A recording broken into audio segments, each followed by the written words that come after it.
Bismillahirrahmanirrahim. Rabbi shrah li sadri wa yassir li amri wahlul 'uqdatam min lisani yafqahu qawli. Assalamualaikum warahmatullahi wabarakatuh. Sebelumnya yang terhormat pada Bapak Haji Ahmad Otong Buslami LC MAG selaku dosen pengampu mata kuliah studi Al-Quran, dan barangkali kepada teman-teman yang melihat video ini semoga selalu dalam kebahagiaan dan sentosa. Pada kesempatan kali ini saya akan berekor Henzan Hafiz dengan NIM 2530212122 akan memaparkan materi tentang Fawatihus Suhar. Secara etimologi, Fawatihus Suhar terdiri dari dua kata, yaitu Fawatih dan As-Suwar. Fawatih merupakan jamak dari Fatihah yang berarti pembuka. Sedangkan As-Suwar adalah jamak dari surah yang berarti surat, dan As-Suwar bermakna surah-surah. Mana Khalil Al-Qattan dalam kitabnya Mahabith fi Ulum Al-Quran mengidentifikasikan Fawatih Al-Suwar dengan huruf-huruf potong, al-ahruf al-muqatta'ah, yakni huruf potong yang posisinya berada pada permulaan surat Al-Quran. Kemudian menurut Manna, berdasar makna harfiah ini, maka secara istilah Fawatih Al-Suwar berarti suatu ilmu yang mengkaji tentang huruf-huruf kata atau kalimat permulaan surah-surah Al-Quran. Maka berdasarkan pendapat tersebut, dapat dipahami bahwa Fawatih Al-Suwar adalah pembukaan atau permulaan surah-surah dalam Al-Quran karena posisinya yang mengawali perjalanan teks-teks pada suatu surat Al-Quran. Nah, terdapat perbedaan sebenarnya pendapat antara sarjana Islam klasik dan kontemporer tentang spesifikasi Fawatih Al-Suwar. Sarjana Islam klasik seperti Al-Suyuti menyatakan bahwa Fawatih Al-Suwar adalah huruf-huruf muqatta'ah dengan alasan bahwa huruf-huruf itu merupakan ayat mutasabihat. Dan sarjana Islam klasik seperti Al-Suyuti menyatakan bahwa Fawatih Al-Suwar adalah huruf-huruf muqatta'ah dengan alasan bahwa huruf-huruf itu merupakan ayat mutasabihat yang multitafsir dalam mengungkapkan misteri di baliknya. Sedangkan menurut Subhi Al-Salih dalam kitabnya Mahabith fi Ulum Al-Quran menyatakan bahwa huruf-huruf muqatta'ah adalah salah satu dari Fawatih Al-Suwar, bukan satu-satunya, mengingat Fawatih Al-Suwar adalah 10 macam, salah satunya dengan huruf muqatta'ah. Nah, Fawatih Al-Suwar ini bermacam-macam. Menurut Al-Suyuti, ada 10 macam Fawatih Al-Suwar.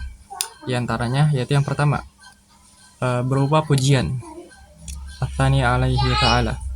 Nah, bentuk kalimat yang pertama yang mengawali sebuah surah di dalam Al-Quran adalah pujian kepada Allah Subhanahu wa Ta'ala.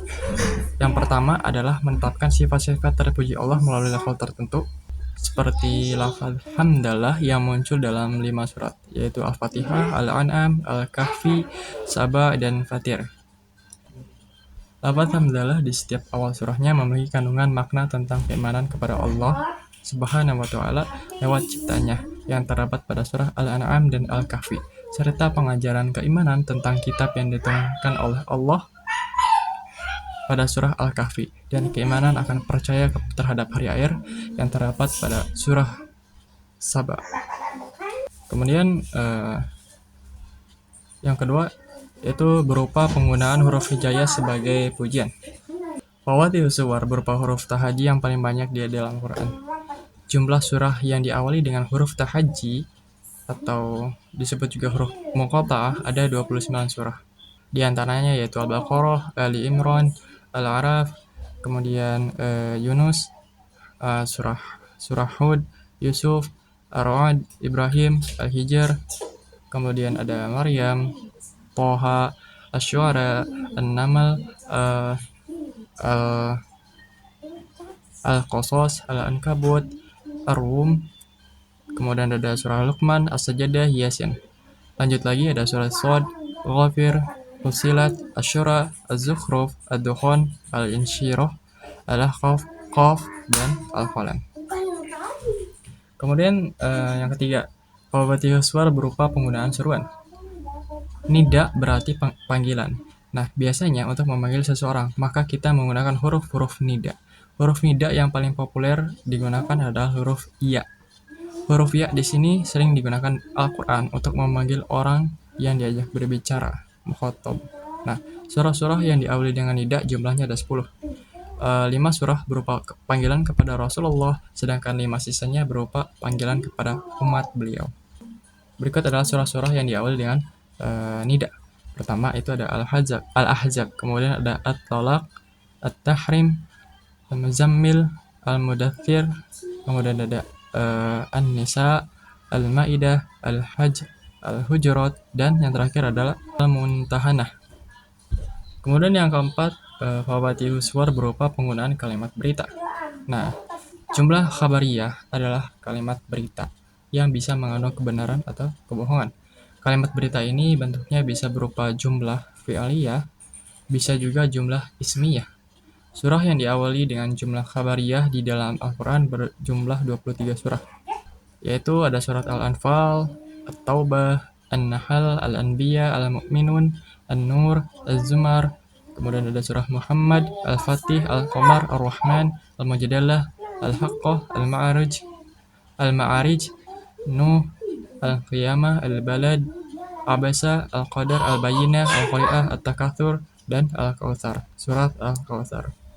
Kemudian macam-macam fawaatihus suwar yang kelima yaitu berupa penggunaan kalimat sumpah. Qasam artinya adalah sumpah. Semua sumpah di dalam fawaatihus suwar menggunakan huruf qasam wawu.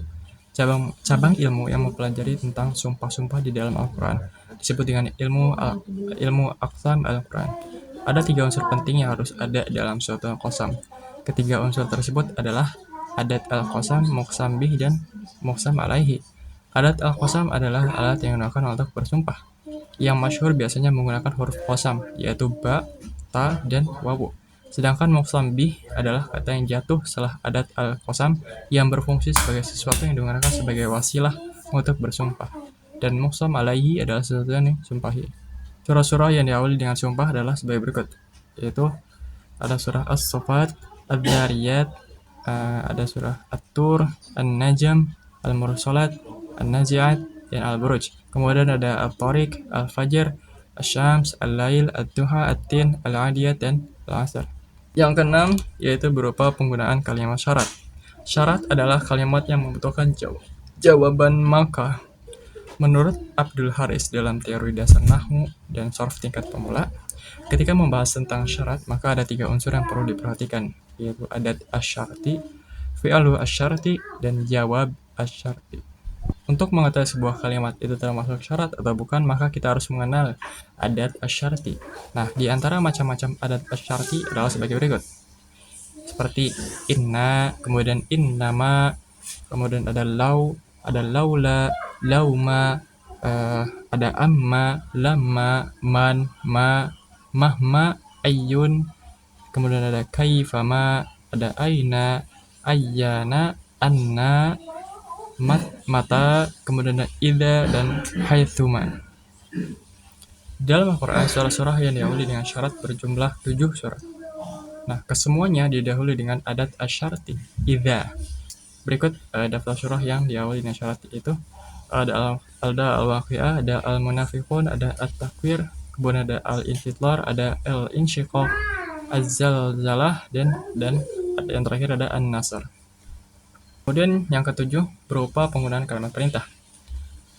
Al-Amr. Bentuk kalam selanjutnya yang mengawali surah dalam Quran adalah Al-Amr atau perintah. Surah yang diawali dengan sebuah perintah ada 6 surah, yaitu Al-Jin, Al-Alaq, Al-Kafirun, Al-Ikhlas, Al-Falaq, dan An-Nas. Kemudian yang ke-8 ada macam fawaatihus suwar berupa penggunaan kalimat pertanyaan. Surah-surahnya yaitu ada Al-Insan, An-Naba, Al-Ghasyiyah, Al-Insyirah, Al-Fi'l, dan Al-Maun. Yang ke-9 macam-macam fawaatihus suwar berupa penggunaan kalimat doa. Ada 3 surah yaitu Al-Mutaffifin, Al-Humajah, dan Al-Ahqaf. Dan yang terakhir penggunaan fawaatihus suwar berupa kalimat ta'lil. Nah, at-ta'lil menunjukkan alasan. Surah yang diawali dengan sebuah alasan di dalam Al-Quran itu hanya satu, yaitu surah Quraisy dengan ayat pertamanya yang berbunyi li'ilafi Quraisy.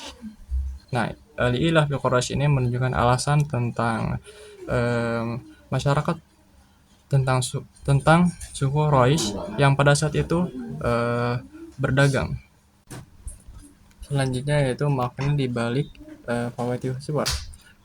Untuk pembuka yang berupa kalimat biasa seperti kalimat sumpah, kalimat pujian, atau berita, maknanya sudah jelas, yaitu untuk menegaskan keagungan Allah atau pentingnya pesan yang akan disampaikan setelahnya. Namun untuk jenis huruf muqatta'ah seperti alif, lam, mim, dan lain-lain, para ulama terbagi menjadi dua pandangan utama dalam mengartikannya.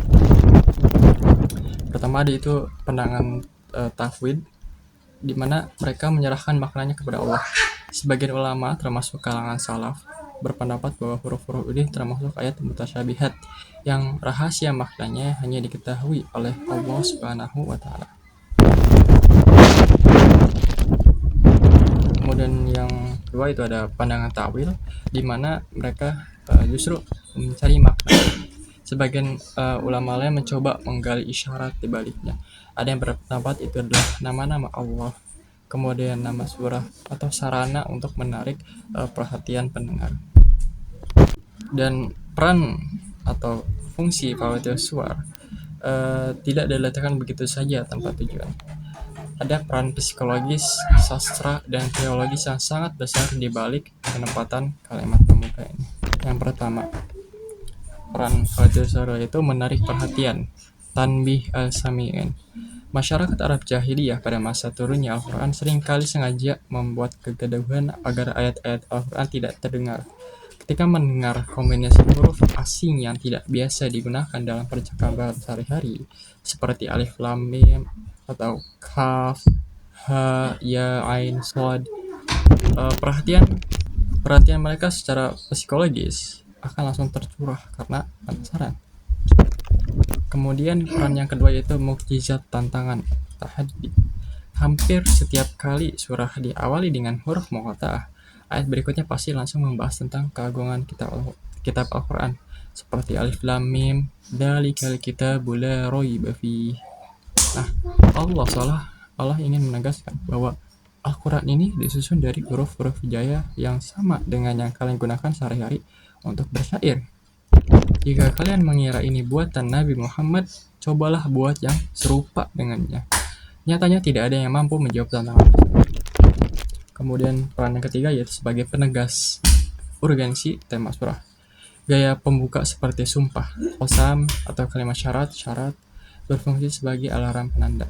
Ini mengisyaratkan kepada pembaca bahwa tema yang diangkat di dalam surah tersebut sangat krusial atau menakutkan, seperti gambaran hari kiamat, atau mengandung hukum yang berat. Keempat, perannya yaitu sebagai estetika sastra. Husn al-ibtida dalam ilmu sastra Arab, balaghah, pemuka yang indah dan bervariasi menunjukkan tingginya nilai fasahah, kefasihan Al-Quran. Variasi pemuka ini menjaga agar pembaca dan pendengar tidak merasa jenuh dengan struktur yang monoton dari satu arah ke surah berikutnya. Baik, cukup sekian dari saya. Kurang lebihnya mohon maaf. Assalamualaikum warahmatullahi wabarakatuh.